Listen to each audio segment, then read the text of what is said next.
제가 어제 말씀을 준비하면서 창세기에서 강의를 계속하고 있지 않습니까? 그래서 창세기에 관계된 또 책이 있나 하고 제가 제 서재를 이렇게 둘러보는 중에 제 눈에 확 들어오는 책이 있었습니다. 그 책은 김서택 목사님이 쓰신 창세기 강해인데요. 책 제목이 약속의 땅에도 기근은 오는가? 라는 제목의 책이었습니다. 지금껏 창세기 말씀을 준비하면서 제가 창세기에 관계된 책은 다 뽑았거든요. 그런데 제 눈에 여태까지 들어오지 않다가 어제 제 눈을 확 사로잡는 그 글이, 그 제목이 제 눈을 확 사로잡아서 이것이 하나님의 은혜가 아닌가? 이런 생각을 하면서 제가 그 책을 통해서 많은 생각과 묵상을 하게 되었습니다. 여러분, 약속의 땅에도 기근이 옵니까? 하나님이 사는 백성들이 사는 그 땅에도 어려움이 있습니까?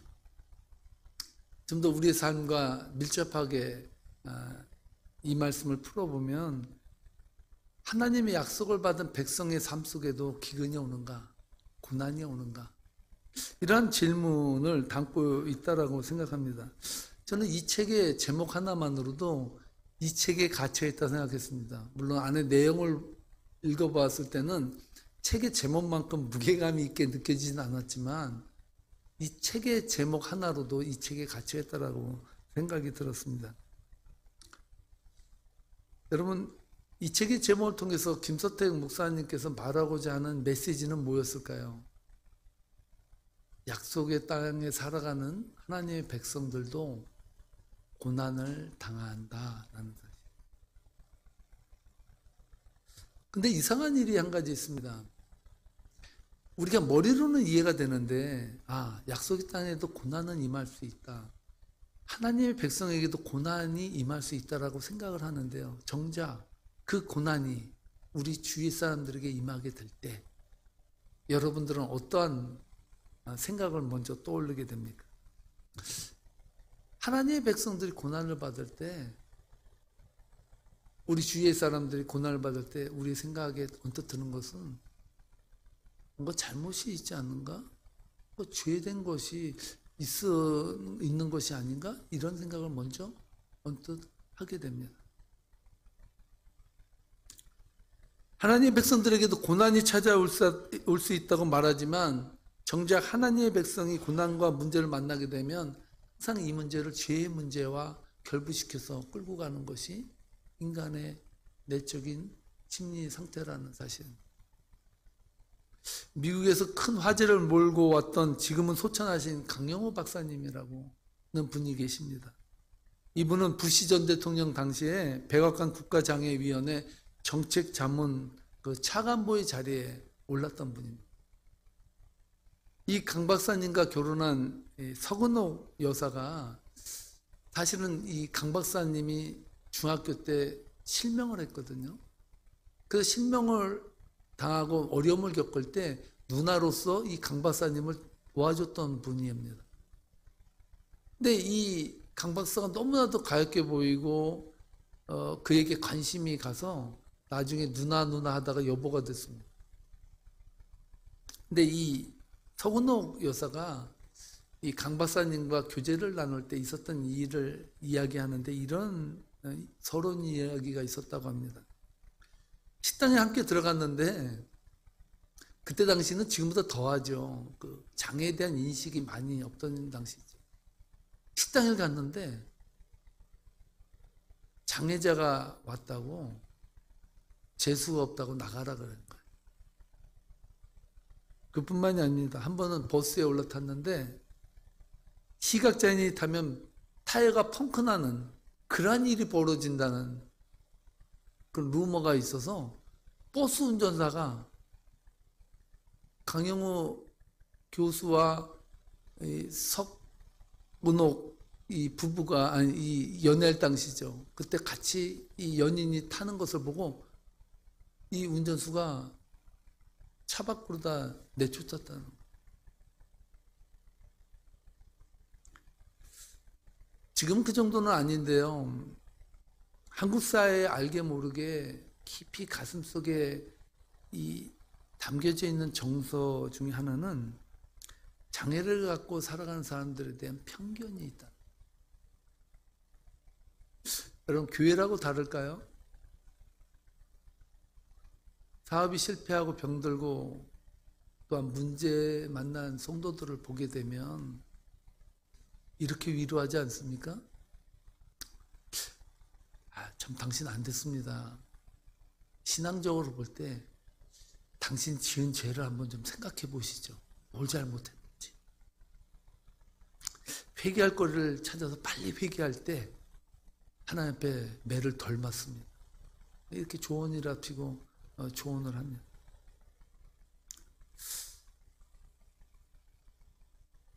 이러한 분들에게 이러한 말이 위로가 될까요? 불난 집에 부채질 한다고 상처난 몸에 소금 뿌리는 거와 마찬가지 아닙니다. 아니, 솔직히 얘기해서 죄 안 짓고 회개하지 아니할 인간이 어디 있습니까? 털면 먼지 안 날 사람이 어디 있습니까? 요즘 한국 사회가 검찰공화국이라는 말을 자주 뉴스 매체를 통해서 들립니다. 검찰이 조사할 때 신조가 있다고 하는데요. 그것이 뭐냐면 파고 파면 안 나올 게 없다는 거예요. 그러니까 어떤 사람이든지 이 사람을 넣겠다라고 검사가 작정을 하면요. 모르도 다 걸린대. 하다못해 말을 많이 시킨대요. 막 시키면 자신이 나중에 보면 자기가 뭔 말했는지도 모르는데 그런 그 말을 가지고 걸고 넘어지고 잡아낸다. 여러분, 욥을 한번 보시기 바랍니다. 욥은 하나님께 많은 물질과 자녀를 받은 사람, 10명이 자녀를 받고 물질로 말하면 지금으로 말하면 재벌이에요. 재벌의 대열에 올랐던 사람이 욥입니다. 그런데 사단이 하나님께서 야, 욥의 신앙을 봐라, 욥의 믿음을 봐라, 대단하지 않냐 이렇게 말하니까 사단이 하나님 생각해 보라고, 욥이 부족한 게 뭐가 있냐고. 그가 하나님 앞에 의롭게 보이는 거는 가지고 있기 때문이라고. 다 뺏어 보라고. 그에게서 어디 믿음이라는 것이 나오나. 이 말을 듣고 하나님께서 사단에게 말합니다. 그래? 그럼 생명을 놔두고는 욥에게 한번 다 네가 하고 싶은 대로 다 해라. 하루아침에 재산이 다 날아가. 그뿐만 아닙니다. 자녀 10자녀가 다 한순간에 다 죽었습니다. 어디 그뿐입니까? 몸은 만신창이가 돼서 피부병이 얼마나 심한지 성경에 보니까 기왓장으로 긁어야 시원하다는 정도로. 그러니까 쉽게 얘기해서 자기의 피부에 피를 내야 시원함을 느낄 정도로 완전 처절하게 몸이 만신창이가 된 사람이 욥입니다. 오죽하면 그의 아내가 그렇게 저주받는 모습을 보면서 이렇게 말합니다. 차라리 하나님을 저주하고 죽어라. 지금은 죽어라라고 말하지만 제가 그 당시로 가서 욥의 아내에게 물어보니까 가서 나가 돼지라 그랬더라.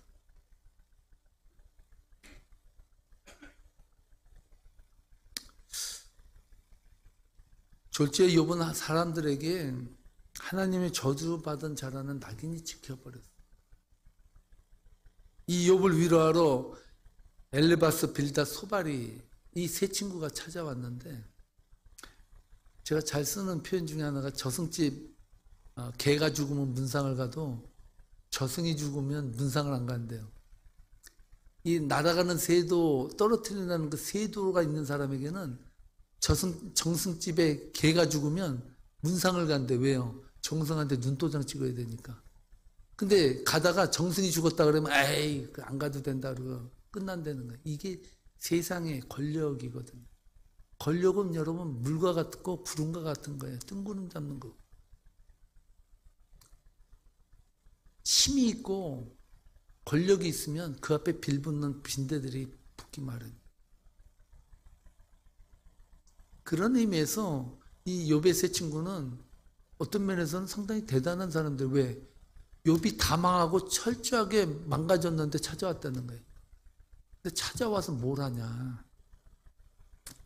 욥의 세 친구는 욥에게 뭐라고 말하는지 아십니까? 야, 너 재앙을 받는데 참도 안 됐다. 내가 위로한다. 얼마나 힘드냐. 이 말한 뒤에 이렇게 말하는 거야. 야, 너 하나님한테 죄진 거 다 지금 얘기해. 빨리 이실직고하고 빨리 문제를 해결해라. 이렇게 말한다는 거예요. 사람 한 장을 노릇 아닙니까? 이러한 조언이 고난과 문제로 상처난 영혼에게 어떤 도움이 되겠습니까? 어떻게 보면 욥의 세 친구는요, 욥을 위로한답시고 가가지고 욥이 당하는 그 고통을 즐기는 거예요. 즐기는 거. 말로는 위로한다고 하죠. 속으로는 네가 그렇게 잘 나갈 때는 그렇게 잘 나갔지만 봐라 꼬락서니가 어떤 면에서 보면 정말 비열할 정도로 나쁜 친구로 비춰지는 그러한 모습을 보게 됩니다. 요한복음 9장을 보면 예수님께서 길을 가시다가 날 때부터 소경인자를 만나게 돼요. 이 소경을 보면서 제자들이 예수님에게 이렇게 물어요. 예수님, 저 소경이 된 저 사람은 누구 죄 때문입니까?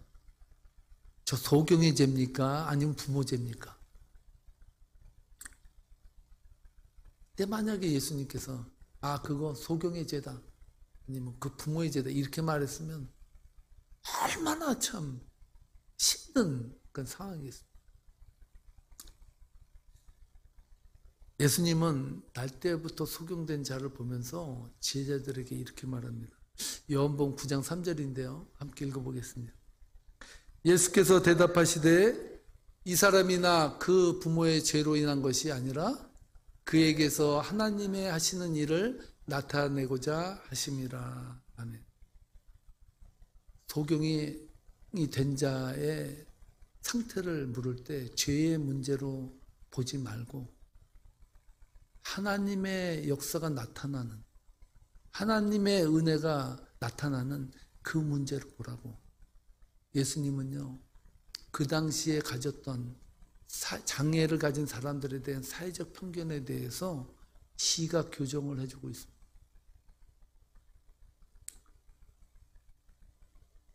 여러분과 제가 이 말씀을 통해서 한 가지 배울 수 있는 사실이 있는데요. 고난과 고통을 받는 자를 바라보는 우리의 시선에도 시각 조정이 필요한데, 고난과 고통을 당하는 분들, 이러한 분들에게도 시각 조정이 필요하다는 거예요. 우리가 고난과 문제를 만날 때 자기 자신을 자학하고 자괴감을 갖고 괴로워하는 것이 어떻게 보면 양심적이고 믿음적이라고 생각을 해요.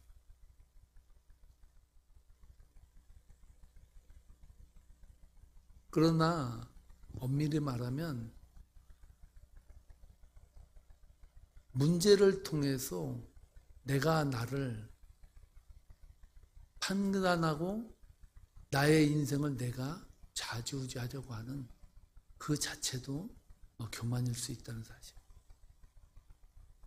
하나님은요, 이 땅에 우리 하나님의 백성들을 부르고 하나님의 백성들을 이끄는 이유가 한 가지 있어요. 그 이유는 무엇일까요? 그것은 바로 우리 자신이 하나님의 영광을 돌리는 자로. 할렐루야. 우리가 어떤 문제와 상황과 처지를 경험하든지 간에 그런 상황과 문제와 처지를 통해서 내가 드러나는 것이 아니라 내 문제가 드러나는 것이 아니라 하나님의 뜻을 헤아리기를 하나님은 요청하고 있다는 사실입니다. 지난주에 오셔서 말씀해 주신 조옥순 교수님을 제가 저희 교회에 모시고 싶어요 했던 것은 저는 그분의 삶의 스토리를 이미 알고 있었습니다. 그러한 여러 가지 어려움 속에서 그분이 얼마나 많은 고통을 당했겠습니까? 이분은 미국으로 남편을 놔두고 박사학위를 받고자 미국까지 와서 공부했습니다. 공부하는 중에 졸지에 남편이 심장마비로 갑자기 돌아가신 거예요. 그전에는 시어머니가 자신은 며느리 편이라고 항상 며느리 응원한다고 유학가에 있을 때도 그냥 물질부터 신경 안 쓰게 모든 것을 다 해줬습니다. 그런데 정작 자기 아들이 죽고 나니까 싸늘한 시선으로 너가 내 아들 죽였다. 너마도 그것이 힘들어서 한국에 있을 수가 없어서 다시 유학길로 오셨다고 합니다. 유학 가서 여러분도 알다시피 우울증으로 너무나도 심각한 좌절을 맛보면서 있는데 하나님께서 그분의 눈을 열어서 딸을 보게 하셨다는. 딸이 뭔 죄가 있습니까? 딸도 어머니의 그 고통 가운데서 어찌할 줄을 모르고 그 애가 힘들어가지고 울부짖는 그 눈망울을 하나님 보게 하시면서 내가 살아가는 이유가 뭐냐, 내 존재 이유에 대해서 다시 한번 생각을 하면서 말씀을 보기 시작해요.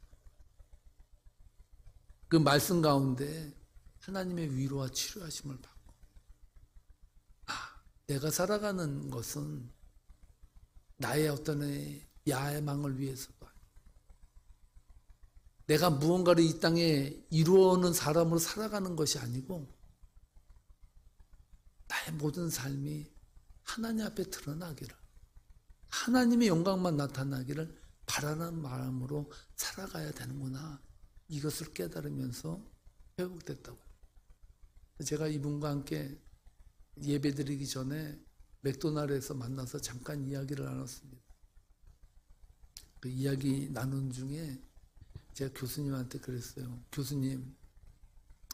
교수님께서 상담학 교수하기 위해서 하나님이 부르시지 않은 것 아시죠? 그래서 이분이 깜짝 놀래요. 하나님께서는 교수님의 그 아픈 상처와 과거에 씻지 못하는 마음의 자책과 여러 가지 고통을 통해서 하나님은 일을 하기 원하십니다.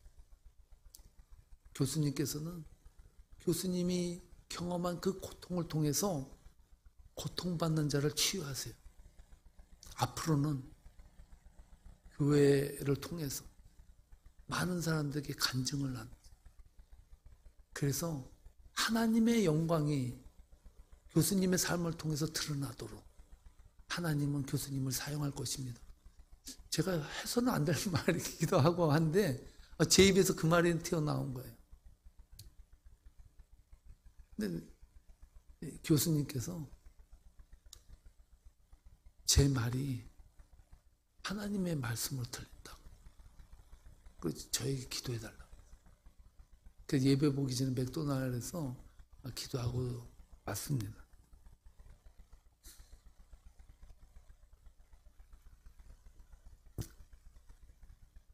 사랑하는 성도 여러분, 약속의 땅에도 고난이 온다라고 말했지만 저는 더 엄밀히 말해볼까요?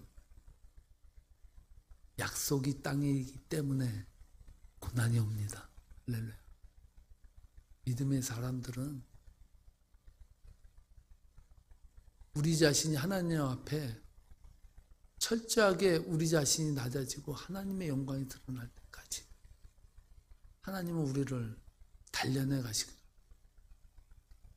아브라함을 보십시오. 하나님께서 가라고 한 땅에 가기 위해서 본토 친척 아비집을 떠나서 가감히 갔습니다. 그런데 약속의 땅에 기근으로 인해 살 수 없는 땅이 되어버렸어요. 어디 그뿐인가요? 먹고 살고자 도피한 애굽 땅에서 믿음의 사람 아브라함이 보인 모습은 믿음의 사람의 모습이 아니라 치졸한 인간의 민낯을 다 보였던, 정말 인간이 이렇게 치졸하고 이렇게 야비할 수 있을까라는 생각이 들 정도로 자기 아내를 자기 목숨 구하고자 바로에게 갖다 바치는 그러한 일까지 자행하는 사람이 아브라함이에요. 하나님은 아브라함의 민낯을 그 고통 가운데서, 문제 가운데서 보게 하십니다. 자기 목숨 하나 구하자 자기 아내를 누이라고 속이고 애굽 왕 바로에게 가축과 노비를 받고 자기 아내를 주워버렸어요. 성도님들이라면 어떤 생각이 들겠습니까? 여러분이 만약에 아브라함이라면 어떤 생각이 들겠습니까? 노비와 가축을 받은 것은 기쁘겠죠. 그런데 얼마나 절망과 좌절감과 죄의식에 쌓일까요? 야, 내가 아내 팔아서 내 재산을 축적했다고 생각해 보세요. 인간적으로 본다면 창피해서 애굽에 머물 수 있겠습니까? 아내를 내어준 채로 가나안 땅으로 복귀해야 되지 않았겠습니까? 여기서 한 가지 제가 여러분들과 함께 오늘 이 말씀 통해서 하나님 주시는 메시지를 한 가지를 함께 발견하려고 합니다. 하나님의 약속의 땅 가나안에도 기근이 올 수 있고 그 기근을 피해 가서 애굽에서 당한 그 문제 가운데서도 고통을 당할 수 있는데 하나님의 사람에게는 한 가지 다른 사실이 있다는 거예요. 그것은 따라하시 바랍니다. 반전. 인생은요 반전이 됩니다. 하나님의 사람에게 하나님의 백성에게 주신 하나님의 가장 큰 축복이 있다면 저는 반전이라고 생각합니다. 아브라함으로서는 도저히 이뤄낼 수 없는 반전의 스토리가 지금 전개되고 있습니다. 하나님께서 개입하시기 시작한 것입니다. 17절 말씀인데요. 함께 읽어보도록 하겠습니다. 여호와께서 아브라함의 아내 사레의 일로 바로와 그 집에 큰 재앙을 내리신지라. 아브라함이 이제 아내 뺏기고 일 다 끝났다. 이제 나는 루저고 아내 팔아먹은 놈이고 나는 이제 쓸모없고 가치없는 인간이라고 생각할 때 그 절망의 나락에서 하나님이 일하기 시작하더라. 야스퍼슨가 누군지 지금 기억이 안 나는데 그런 말을 했습니다. 인간의 포기가 하나님의 시작이라고. 인간이 자신이 가지고 있는 모든 것으로 동원해서 하면 할수록 인간은 하나님 앞에서 늪에 더 빠질 수밖에 없어요. 하나님은 언제 일하시냐? 따라하시 바랍니다. 포기할 때. 거기다 한 가지 더 붙일게요. 깨끗이 포기할 때. 하나님은요, 인간이 내니 할 때, 그래도 나는 이거는 좀 있는데? 그래도 나는 그래도 하나님 앞에서 이 자존심은 내가 가지고 살 수 있는데? 그럴 때는요, 역사하지 않아요. 그때 역사하잖아요? 그것은요, 은혜가 아니라 올무가 돼요. 나중에 그 문제 때문에 반드시 하나님 앞에 문제를 당하게 돼요.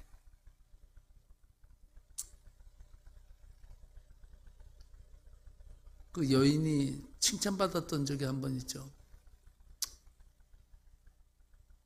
자기 자녀를 살려달라고, 치유해달라고 기도해달라고, 치료해달라고 예수님께 말할 때 예수님이 그렇게 말하죠. 수로보니게 여인이죠. 내가 이 떡을 개에게 던져줄 수 있냐고. 여러분 얼마나 자존심 상한 일이에요. 여러분 자녀를 데리고 의사를 갔는데 의사에게 제 자식을 좀 치료해 주세요 그랬는데 내가 어떻게 이 개 같은 당신에게 치료를 베풀 수 있냐 그러면 여러분 어떻게 하겠어요? 개 같다고? 이 개 같은 놈 하면서 여러분 싸우지 않겠어요? 근데 수르보니게 여인이 그래요. 뭐라고 말했는지 아세요? 개도 주인이 던지는 상에 부스러기는 먹고 살지 않냐. 여러분 얼마나 이게 자존심 상하는 일이에요. 뭔 말입니까? 내가 개입니다. 바로. 내가 개지만 그 개도 주인의 상에서 떨어지는 부스러기는 먹을 수 있는 권한이 있지 않냐. 예수님이 그때 말하잖아요. 야, 내가 이스라엘에서 이만한 믿음을 가진 여인을 보지 못했다.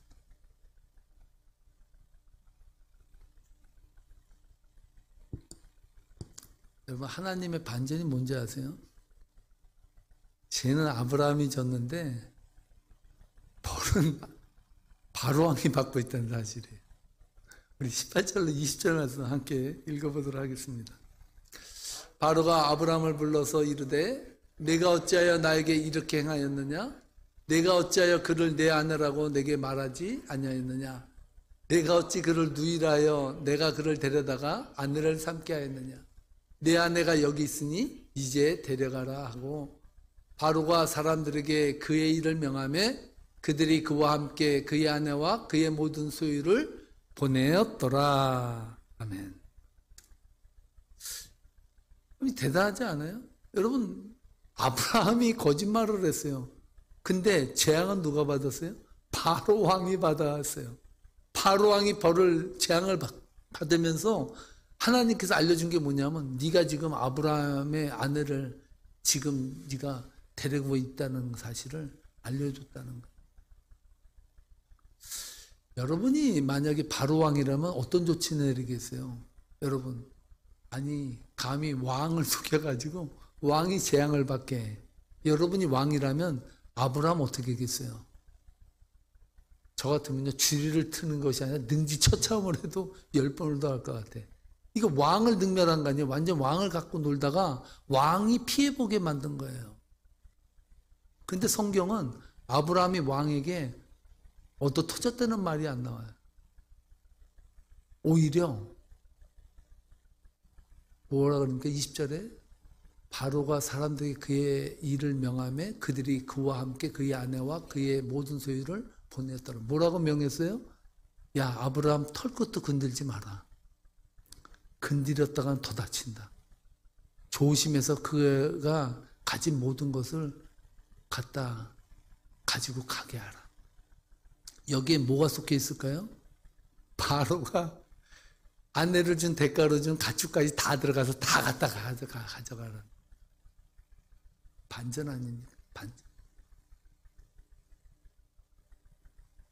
다윗이 시편에서 뭐라고 고백했냐면요, 자기에게 잔이 넘친다 그랬는데 어떤 잔이냐면요, 여호와의 목전에, 원수의 목전에서 상을 베푸시는 은혜를.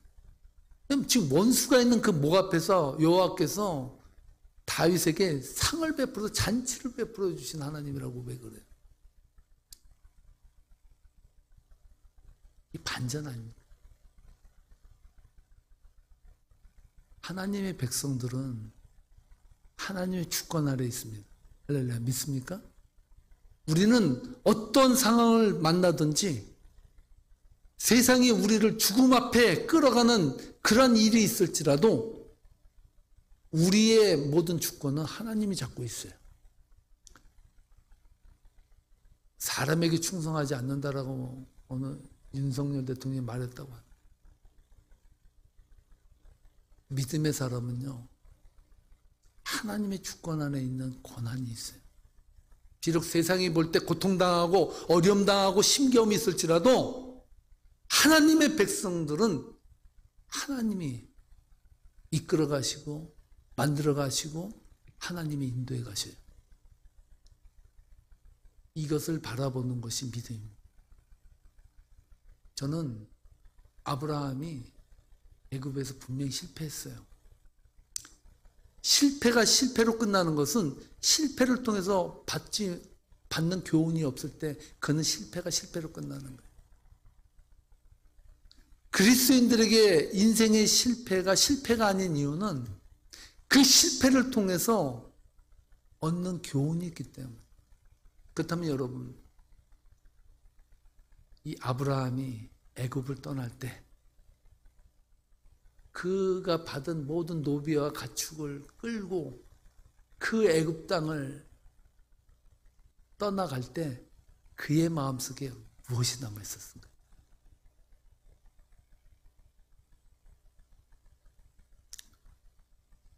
은혜입니다.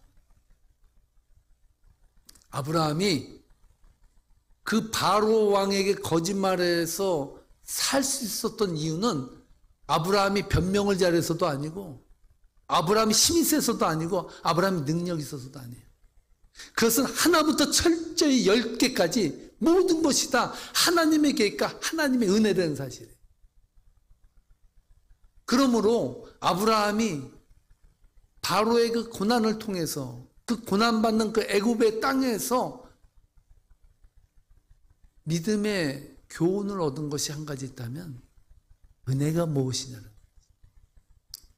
사랑하는 성도 여러분, 여러분들의 삶 속에서 은혜가 무엇입니까? 여러분 뭘 은혜라고 합니까? 은혜는요, 내 능력이나 내 가지고 있는 권세나 내가 가지고 있는 재물이나 내가 가지고 있는 소유에 있는 것이 아니라 은혜는요, 하나부터 철저하게 10가지 철저하게 따라하시기 바랍니다. 하나님이 하셨습니다. 하나님이 이끄십니다. 이것을 철저하게 입으로 고백하는 것이 은혜예요. 사랑하는 성도 여러분, 인생에 고통이 있습니까? 여러분 인생에 문제가 있습니까? 여러분 그 문제를 어떻게 해석하고 그 문제를 통해서 여러분 무엇을 깨달을 수 있습니까? 그 문제를 해석할 수 있는 키는 단 한 가지입니다. 은혜입니다. 하나님께서는 지금도 여러분들을 지켜가고 계시고 여러분들이 이해할 수 없고 상상할 수도 없는 엄청난 고통을 당할지라도 우리 주님은 십자가에서 철저하게 피 한 방울 남기지 않냐고 죽어가면서 하나님 왜 나를 버리시냐고 할 정도로 절규하면서까지 우리를 위해서 죽어주십니다. 그 은혜를 가슴속에 새기고 여러분의 힘으로 살아가지 마시고